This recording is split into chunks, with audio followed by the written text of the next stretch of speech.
What's going on, guys? Tyler with Pours, Preps, and Projects. And today I want to ask you, tonight, I'm going to ask you, how prepared are you for a medical emergency at home? Maybe it's not even a big emergency. So I'm not talking about the tourniquets or the Israeli combat bandages or anything of that like blowout magnitude. What I'm talking about is simple stuff. Can you take care of people with the flu? Can you take care of deep cuts and wounds? Because I did a little boo-boo tonight. It's just a Band-Aid, easy fix. But last year, and I'm going to show you guys an injury that I got that maybe should have went to the hospital for, but I was able to fix here at the house. And why it's relevant? Because it took me way too long to get it bandaged up, and I had to keep it clean and keep it from getting infected. So we're going to go over a wound care kit and the story on how I really jacked up my hand. So yeah, here we go.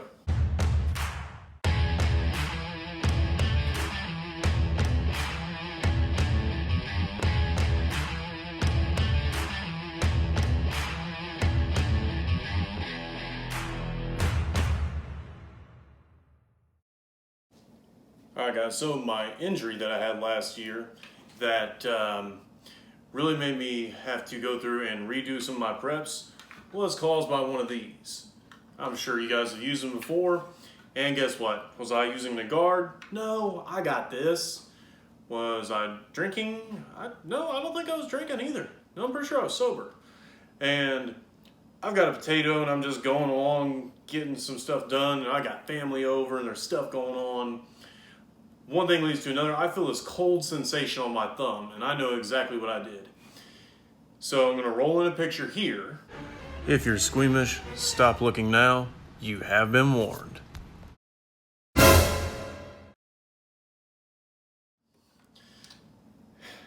And then what happened next is, well, me running around trying to hold this thing together and not drag blood everywhere with the side of my thumb missing. So got totes stacked up and stuff, so I'm running around with this pinched. My brother and my dad are here and they're like trying to help, but I know the tote that I've got bandages, I've got gauze, I've got tape, I've got super glue, all the things that I should need to take care of what happened. And then this is what ends up happening. Going around, okay, like which toe, where's it at? Okay, here it is. Get the stupid lid off.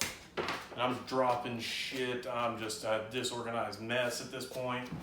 Get stuff out and I'm like, okay. Doing all this one-handed, like, oh, wait a minute, that's not the right stuff. Let's see. Okay, doing this. All this shit. Oh, wait a minute. That's medicine. So that's not going to help me with my thumb that is now pouring blood everywhere. Oh, okay, here's this.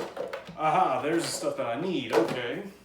Then here's the other problem. I got to sanitize it first. And I got to stop the bleeding so that I can get a bandage around it because it is bleeding so profusely. Any tape I put on it is getting blood on it, and then it just falls off.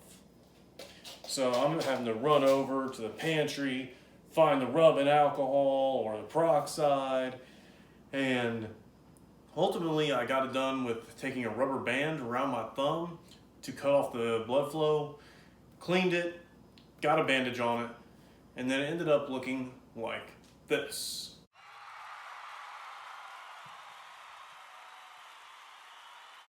So I had to rethink my medical preps.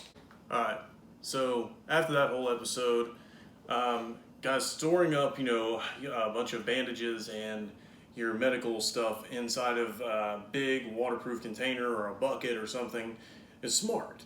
But you need to go ahead and have a wound care kit ready to go. You can buy a first aid kit, but I think you're going to get overcharged for a lot of the stuff. Or you can go and buy in bulk, take items out of the boxes, and put together a wound care kit at home. This is my version of that. This is just Tupperware, nothing special.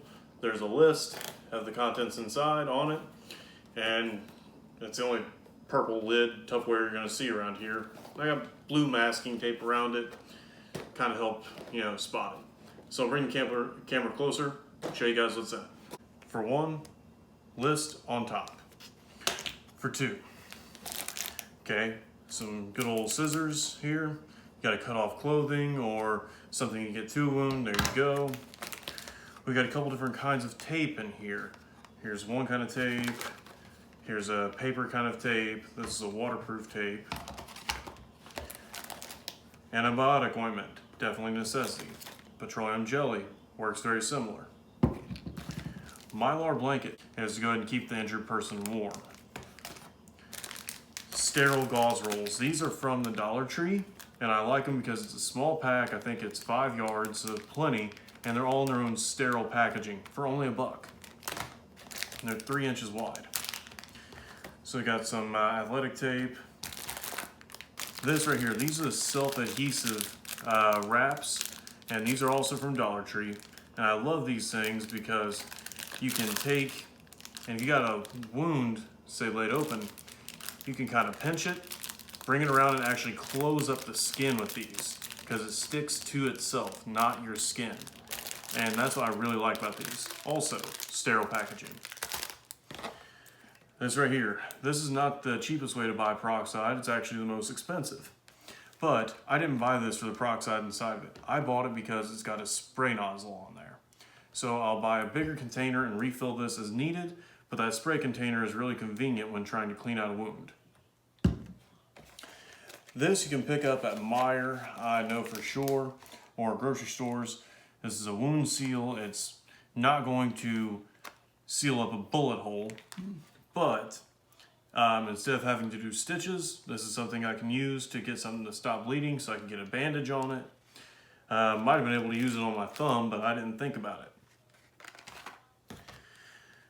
Right here, these are good for rolled ankles. This is just your regular old Ace bandage, also from Dollar Tree.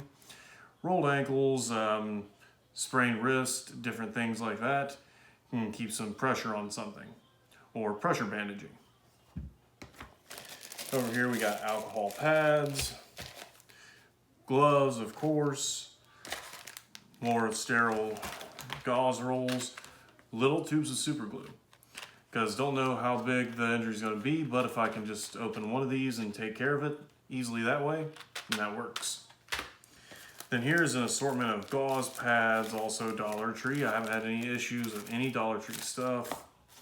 Then we got an assortment of bandages. We got different kinds here for like fingertips, and we got these ones here for knuckles. Then we got regular band-aids. And then we got these big sterile gauze pads. Now, this is more than you're gonna get in any $15, $20, hell, probably even $30 or $40, maybe $50 store-bought kit. But I buy big boxes of stuff and then put what I need in here and in other kits. But right here, I think about all this should take care of anything that I shouldn't have to go to the hospital for. So guys, that was my kit, and the whole reason I'm showing you this and the reason we're talking about it is just because shit happens. I showed you the pictures, and I know some of them are a little graphic, but the point is that that wound there could have gotten infected. I could have lost my thumb. If it got gangrenous or something like that, because of me not taking care of it correctly, I could have died. Hell, there's probably been people who've died from less. Hell, wasn't it Jack Daniel who broke his toe and ended up dying because of it? Yeah, they had a broke toe, didn't take care of it, had that cut off his toe, then cut off his foot, then cut off his leg, and I believe he already had, the infection killed him, from best I remember the story.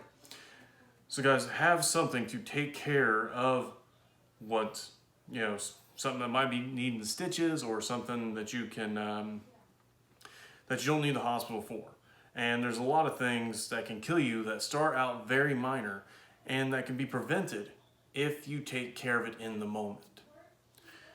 So guys, Don't get caught with your pants down or part of your thumb missing.